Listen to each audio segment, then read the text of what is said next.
नमस्कार। India debate में आप सबका स्वागत है। मैं हूं आशुतोष पाठक। नर हो न निराश करो मन को, कुछ काम करो, कुछ काम करो। मशहूर हिंदी की ये कविता है। तो हमारे बहुत सारे दर्शक बंधु थोड़े दुखी हो गए, नाराज भी हो गए। हाँ, देवा भाव ये क्या कर रहे हैं, नहीं कर रहे हैं। अरे थोड़ा धैर्य रखिए, सब कुछ होगा, धीरे धीरे होगा।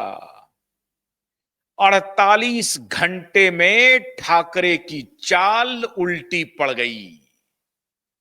याद होगा, इसके पहले नागपुर में मुलाकात हुई थी और उसके बाद ही वो बयान आया था, दुश्मन को एक मौका दो, दोस्त को दो मौका दो और गद्दार को एक भी मौका नहीं दो। गद्दार को एक भी मौका नहीं दो। ये बयान किनका था? केंद्रीय गृह मंत्री अमित शाह जी का बयान था। बड़े सारे तिकड़म हो रहे हैं महाराष्ट्र में, खास तौर से मुंबई में। आज सबका मैं आपको अंदरूनी कौन कहां किससे कब क्या गोटियां सेट कर रहा है वो बता रहा हूं। लेकिन मैं भी थोड़ा सा हैरान हो गया था कि क्या सब चाल चली जा रही है, जरा इसका पता किया जाए। तो हमने भी अपने सूत्रों को एक्टिवेट किया कि साहब ये क्या चल रहा है मामला। सदन में बयान दिया जा रहा है, आप हमारे तरफ आ जाइए। मैं तो नहीं जा रहा हूं। उसके पहले गुप्त बैठक हो जाती है और फिर ये बयान आता है और फिर जो है सो 20-25 मिनट की मुलाकात ऐसी होती है जिसको पब्लिक में दिखाया जाता है, फोटो ऑप्स किया जाता है, अखबारों में छपाया जाता है। अखबार वाले बड़ी तेजी से छापने लगते हैं। तो जैसे कि पिछले दिनों आला कमान का ये बयान आया था कि गद्दारों को कोई मौका नहीं देना है।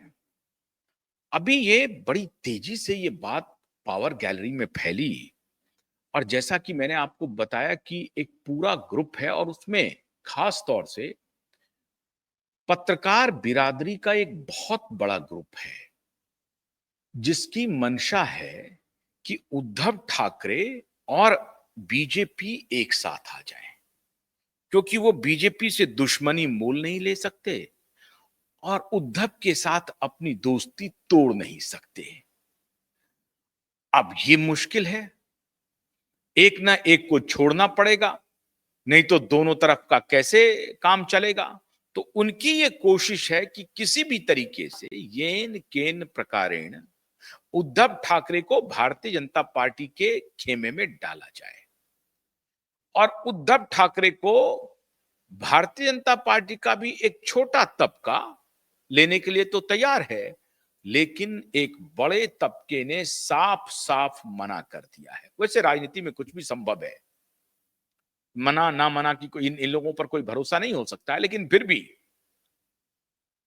अभी जो बात हुई थी विधानसभा में, जो चर्चा चली थी, जिसमें देवेंद्र फडणवीस जी ने यह कहा कि आप हमारे तरफ आ सकते हैं और उसके बाद जो मुलाकात हुई थी उससे कयास लगाए जाने लगे कि बीजेपी और उद्धव एक साथ आ रहे हैं और देवेंद्र फडणवीस एकनाथ शिंदे को स्टिक दिखा रहे हैं, डरा रहे हैं कि आप अगर हमारे साथ कोई ब्लैकमेलिंग का खेल खेलेंगे तो हम आपके जानी दुश्मन को अपने साथ जोड़ लेंगे।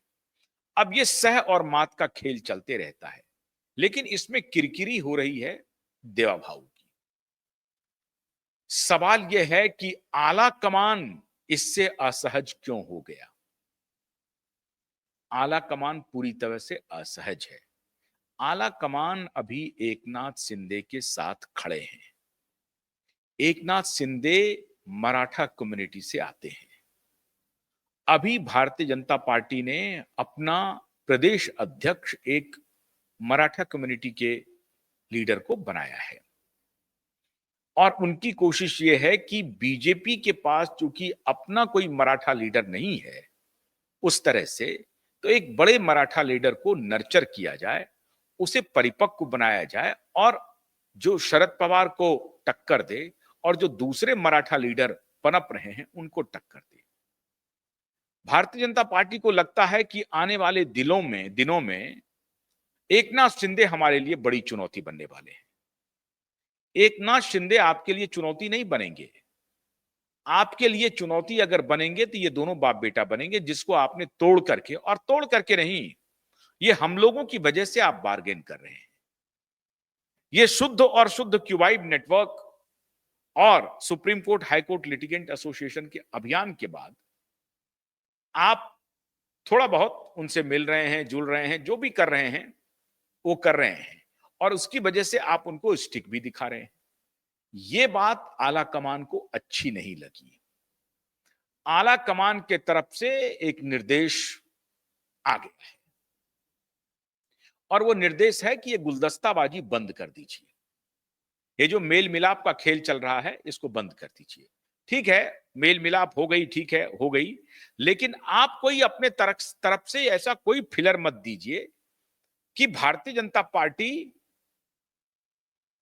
एकनाथ शिंदे को छोड़ करके, अजित पवार को छोड़ करके उद्धव ठाकरे के साथ गलवहियां कर रही है। यह संदेश महाराष्ट्र के हित में नहीं होगा। तो उद्धव ठाकरे के साथ ये जो मिलने जुलने का संदेश दे रहा, उद्धव ठाकरे का जो अपना स्टॉक वैल्यू है वो पूरी तरह से खत्म हो चुका है, जीरो पे आ चुका है, माइनस में जा चुका है। तो अगर आप माइनस को अपने साथ जुड़ाएंगे तो माइनस ही रहेगा, वो प्लस नहीं होगा। वो जीरो को अगर आप अपने साथ जोड़ेंगे तो जीरो ही रहेगा। भाई 10 में प्लस कर दिया जीरो इक्वल टू जीरो, 10 में माइनस कर दिया zero equal to zero equal to 10। तो ना तो प्लस करने से इनका फायदा हो रहा है, ना माइनस करने से आपको फायदा हो रहा है। कुछ भी करने से आप वहीं पर हैं जहां पर आप विधानसभा चुनाव के बाद पहुंचे हैं। तो आलाकमान ने सारा गणित कैलकुलेट किया, और सारे गणित के कैलकुलेशन के बाद यह तय हुआ कि ये जो गुलदस्ता देने का जो दौर है, ये सिलसिला है, ये नहीं चलेगा। अब मैं आपको एक वीडियो दिखाता हूं, आप लोगों ने देखा भी होगा, फिर मैं आपको एक बार याद दिला रहा हूं। उस वीडियो में एक कार्यक्रम में पहुंच रहे हैं उद्धव ठाकरे, और वहां सारे विधानसभा के नेता प्रतिपक्ष, स्पीकर, राज्यपाल वगैरह भी शायद बैठे हैं। तो इन सबका जमावड़ा है। मुख्यमंत्री स्वयं बैठे हैं, दोनों डिप्टी सीएम बैठे हैं। अब इस वीडियो में देखिए, ये विधानसभा स्पीकर हैं राहुल नार्लेकर। राहुल नार्लेकर के बगल में बैठे हैं देवेंद्र फडणवीस। उनके बगल में एक तरफ अजित पवार बैठे हैं, और एक और नेता बैठे हैं, और फिर उनके बगल में एकनाथ शिंदे बैठे हैं, और ये सज्जन आ रहे हैं। ये देखिए, ये जैसे ही ये सज्जन उद्धव ठाकरे जी पहुंचते हैं, एकनाथ शिंदे न तो दुआ सलाम करते हैं, न प्रणाम करते हैं, और इन्होंने भी, फडणवीस ने भी कोई प्रणाम पाती नहीं किया। उनको रास्ता दिखाया कि हाँ बैठिए, बैठिए, कुर्सी पर बैठिए, और उनको ये कहा जा रहा था कि अब बैठे कहां साहब। तो लगा कि एकनाथ शिंदे के बगल में बैठेंगे। ये तो कोई प्रोटोकॉल नहीं है, उनको कोई बगल में बिठाने का प्रोटोकॉल नहीं है। लीडर ऑफ अपोजिशन भी 20 सदस्य आया है, इनको विधानसभा में तो कह सकते हैं, लेकिन कोई जरूरी नहीं है कि वो एकनाथ शिंदे के बगल में बैठे। तो जब उद्धव ठाकरे आए, तो चूंकि उम्र में बड़े हैं, तो देवेंद्र फडणवीस ने लिहाज किया और वो आए। लेकिन वो एकनाथ शिंदे की का एक्टिविटी देखिए, उनके सामने पड़ रहे हैं, आमने सामने हैं, लेकिन एकनाथ शिंदे ने चश्मे पर हाथ रखा। ऐसे नहीं किया। एकनाथ शिंदे ने हाथ जोड़ करके कोई अभिवादन नहीं किया, अपने चश्मे पर हाथ रखा, कोई बातचीत नहीं। और विधानसभा में एकनाथ शिंदे ने खुली चुनौती दे रखी है कि दगाबाजी तो तुम कर रहे हो, मेरे ऊपर आरोप मत लगाओ, मैंने दगाबाजी नहीं की है। क्या दगाबाजी कर रहे हो तुमने आइडियोलॉजी के साथ दगाबाजी की है। भारतीय जनता पार्टी के पीठ में खंजर भोपा है, और ये जो खंजर आपने उतारा भारतीय जनता पार्टी की पीठ में, इसको कहते हैं दगाबाजी। मुख्यमंत्री बनने के लिए आपने आइडियोलॉजी से समझौता किया और कांग्रेस और एनसीपी के साथ चले गए, जिसके खिलाफ आपके पिताजी लड़ने का ही दिखावा करते थे। कांग्रेस की जनक है शिवसेना, बाला साहब ठाकरे, इनका पूरा खानदान। कांग्रेस ने इन्हें राजनीति में आगे बढ़ाया है मित्रों। तो अब देखिए, एकनाथ शिंदे ने इनको चुनौती दी है विधानसभा में कि दगाबाजी हमने तुमसे नहीं की है, दगाबाजी तुमने बीजेपी के साथ की है और आपने आइडियोलॉजी के साथ समझौता किया, इसलिए मैं अपनी आइडियोलॉजी को नहीं छोड़ सकता हूं। हिंदुत्व, सनातन के विचार को मैं नहीं छोड़ सकता हूं और इसलिए मैंने आपका साथ छोड़ा, क्योंकि आप एकदम विपरीत आइडियोलॉजी के लोगों के साथ आपने अपना रिश्ता कायम कर लिया। एकनाथ शिंदे खुले चुनौती दे रहे हैं। अब एकनाथ शिंदे ने वो काम किया जिसकी प्रतीक्षा भारतीय जनता पार्टी को लंबे अरसे से थी। अब भले ही इसमें देवेंद्र फडणवीस भी एक पिविटल रोल प्ले किए हों, लेकिन खाली देवेंद्र फडणवीस का रोल है इसमें, ऐसा नहीं है। इसमें भूमिका अमित शाह जी की भी है, इसमें भूमिका नरेंद्र मोदी जी की भी है, इसमें भूमिका अन्य नेताओं की भी है। वहां पे हो सकता है निगोशिएशन में देवेंद्र फडणवीस आगे रह रहे हों और देवेंद्र फडणवीस ये श्रेय ले रहे हों, इसमें कोई शक नहीं है कि देवेंद्र फडणवीस की बड़ी भूमिका रही है।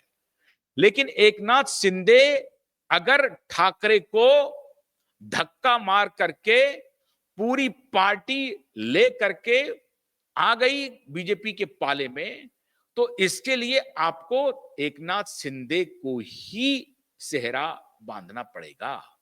एकनाथ शिंदे ने वो काम किया, बीजेपी आज तक वो काम नहीं कर पाई। ये इनका चिर प्रतीक्षित ड्रीम था कि कब शिवसेना टूट जाए, शिवसेना में बगावत हो जाए, इसके लिए इंतजार कर रहे थे। आज जिसने बगावत की है, आप उसको कट शॉर्ट करना चाहते हैं, ये संदेश आया है। आज जिसने बगावत की है, जो खुलेआम उद्धव के खिलाफ मोर्चा खोले हुए है, आपकी सरकार बनाने में आपको मदद किया है और उस दौर में मदद किया जब उस व्यक्ति ने आपको धोखा दिया, आपके पीठ में खंजर गोपा, जनता के मैंडेट की अवहेलना की, कुर्सी पाने के लिए उसको, उस पार्टी को तोड़ने का काम किया एकनाथ शिंदे ने। आप एकनाथ शिंदे को कट टू साइज करना चाहते हैं?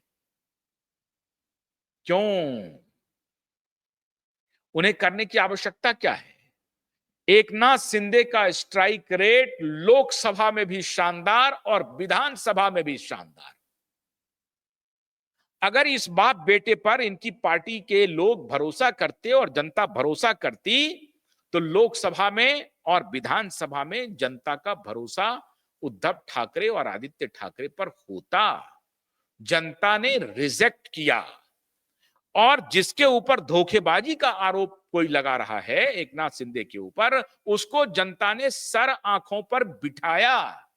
ये एकनाथ शिंदे ने साबित किया, ये शिंदे ने साफ साफ साबित कर दिया कि जनता ने उन्हें सर माथों पर बिठा लिया है, सर आंखों पर बिठा लिया है। उनको जनता ने रिजेक्ट नहीं किया है। जनता ने अगर रिजेक्ट किया किसी को, तो वो है उद्धव ठाकरे, आदित्य ठाकरे। आमने सामने के टक्कर में वो विजयी होकर के आए हैं और तब जब आपको धोखा देने वाले को उन्होंने रास्ते पर लाया है। मैं नहीं कहूंगा कि एकनाथ शिंदे ने उन्हें धोखा दिया, बिल्कुल नहीं। एक धोखेबाज व्यक्ति को अगर धोखा ही दिया जाए, तो इसे उसका प्रारब्ध समझिए, इसे उसकी नियति समझिए। उसके साथ भी वही होगा जो उसने किसी और के साथ किया है, और इसी जन्म में होगा, कुछ ही दिनों में होगा, और हो गया। 2.5 साल में हो गया। 2.5 साल का सिर्फ वक्त था। इनका फॉर्मूला यह भी चल रहा था बीजेपी के साथ कि 2.5 साल का फॉर्मूला कर लेते हैं, और उसमें भी ये मुख्यमंत्री बनाना चाहते थे एकनाथ शिंदे को। ये तो पत्नी और बेटे, उनके दबाव में आकर के इन्होंने एकनाथ शिंदे को भारतीय जनता पार्टी के साथ अलायंस में इन्होंने मुख्यमंत्री प्रपोज नहीं किया और खुद का नाम आगे बढ़ा दिया, और जिसको बीजेपी ने रिजेक्ट कर दिया। बीजेपी भाई आपको क्यों मुख्यमंत्री बनाएगी? लार्जेस्ट पार्टी, 100 से ज्यादा सीट उसके पास, और वो आपको मुख्यमंत्री बना दे। ये बार्गेन करेंगे आप ठगेंगे, धोखा देंगे। इतने बड़े धोखेबाज को उसी की शक्ल में, उसी के अंदाज में, उसी की भाषा में अगर किसी ने जवाब दिया तो एकनाथ शिंदे ने दिया, और कंसिस्टेंटली कहा। एकनाथ शिंदे जब बाहर आए तो अपने साथ विधायकों को लेके आए और विधायकों को एकजुट रखा। विधायकों ने भी एकनाथ शिंदे में अपना विश्वास जताया। ऐसा नहीं हुआ कि एकनाथ शिंदे के साथ जो 39-40 विधायक आए थे उन्होंने किसी और को नेता चुन लिया। नहीं हुआ ऐसा। या उनको तोड़ने की पूरी कोशिश हुई। शरद पवार की पार्टी तोड़ना चाहती थी, कांग्रेस तोड़ना चाहती थी, शिवसेना उद्धव दोबारा प्रयास कर रही थी कि टूट जाए, नहीं टूटी। तो किसे कहेंगे आप इसको, इसका श्रेय किसे देंगे? ठीक है, उसमें भारतीय जनता पार्टी की भी बड़ी भूमिका है, लेकिन किसे आप इसका श्रेय देंगे? क्योंकि नेतृत्व उन लोगों ने, 39 और 40 विधायकों ने स्वीकार किया है एकनाथ शिंदे का। तो एकनाथ शिंदे में कुछ ना कुछ तो होगा, कोई ना कोई तो बात होगी। जो एकनाथ शिंदे पार्टी तोड़ करके सभी विधायकों को एकजुट रह करके सरकार बनाते हैं, और उसके बाद जो फिर चुनाव होती है लोकसभा और विधानसभा का, दोनों में सभी विधायक इंटैक्ट होते हैं, पार्टी इनकी खड़ी होती है, लोकसभा में 9 सीट लाती है और विधानसभा में 50 से अधिक सीट लाती है, और सुपड़ा साफ कर देती है शिवसेना उद्धव का। जो पूरे महाराष्ट्र में घूम घूम करके दगाबाज दगाबाज दगाबाज दगाबाज का नैरेटिव चला रहा था, उसको मराठी भाइयों ने, मराठी मानुषों ने औकात दिखा दी। मराठी मानुषों ने कहा कि सबसे बड़े दगाबाज तुम हो, तुम दगाबाजी पर उपदेश मत दो। बहुत सारे पत्रकार मित्र कह रहे थे कि नहीं, उनके साथ जो दगाबाजी हुई है ना, इसको लेकर के जनता में बड़ा रोष है, बड़ा रोष है। बड़े बड़े एडिटर संपादक कह रहे थे कि सिंपैथी वेव चल रहा है उद्धव ठाकरे के लिए, सिंपैथी वेव। सारे सिंपैथी वेव खेत रहे, एक नहीं चली। और जैसा मैंने आपको कहा कि आमने सामने की टक्कर में न तो कांग्रेस थी ना एनसीपी थी, जहां पर शिवसेना उद्धव और शिवसेना शिंदे आमने सामने थे, वहां शिवसेना शिंदे ने इनको मात दी। कहां गया आपका सिंपैथी वेव? जनता को जो ये समझाने के लिए चले थे कि एकनाथ शिंदे दगाबाज है, गद्दार है, ये इनका बेटा सरेआम कहता था गद्दार, ये खुद भी कहते थे गद्दार। गद्दारी का नैरेटिव नहीं चला, जनता ने रिजेक्ट किया, जनता ने सेलेक्ट किया किसे? एकनाथ शिंदे को। एकनाथ शिंदे के एहसान को भारतीय जनता पार्टी अगर भुला रही है तो बहुत बड़ा गलत कदम उठा रही है। और यही बात आला कमान को फौरन समझ में आई। आपको याद होगा कि अभी कुछ दिन पहले जब एकनाथ शिंदे की पार्टी के एक नेता जो मंत्री भी हैं, उनके होटल में कुछ पैसे मिलने की बात हुई थी कि ये देखिए एकनाथ शिंदे की पार्टी के नेता हैं और होटल में कैसे पैसे इकट्ठा कर रहे हैं। ये जो मिलने की बात हुई उसके बाद काफी बवाल हुआ, विवाद हुआ, और एकनाथ शिंदे को मालूम था कि ये हॉबनॉबिंग हो रही है। तब मैंने आपको कहा कि जिस दिन ये बात कही गई है कि आप मेरी पार्टी में आ सकते हैं, उसके कुछ दिन पहले ही मुलाकात हुई है बंद कमरे में, और शायद यही संदेश लेकर के एकनाथ शिंदे आए होंगे दिल्ली आलाकमान के पास कि ये जो हॉबनॉबिंग हो रही है ठीक बात नहीं है, हम उनके खिलाफ मोर्चा खोले हुए हैं और आप उनके साथ दोस्ती का हाथ बढ़ा रहे हैं। ये किस प्रकार का काम कर रहे हैं? हालांकि देवेंद्र फडणवीस ने कहा है कि अंदर अंदर ये सफाई चल रही है कि सर मेरे तो उनसे हाथ मिलाने का उद्देश्य कुछ और है, कांग्रेस और एनसीपी को जरा सा पजामे में रखना और उनसे एकदम और इनको इनकी दूरी बढ़ाना, बढ़ाइए, लेकिन एकनाथ शिंदे की कीमत पर नहीं, एकनाथ शिंदे को नाराज करके नहीं। क्योंकि अगर आप उद्धव से दोस्ती बढ़ाएंगे तो एकनाथ शिंदे से नाराजगी मोल लेंगे, और एकनाथ शिंदे को कमजोर मत समझिए।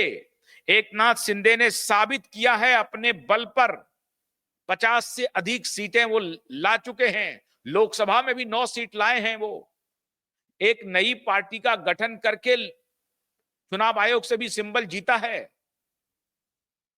ठीक है, इसमें भारतीय जनता पार्टी का सहयोग रहा है, ये मैं नहीं कह रहा हूं, लेकिन एकनाथ शिंदे को कमजोर समझने की आवश्यकता नहीं है।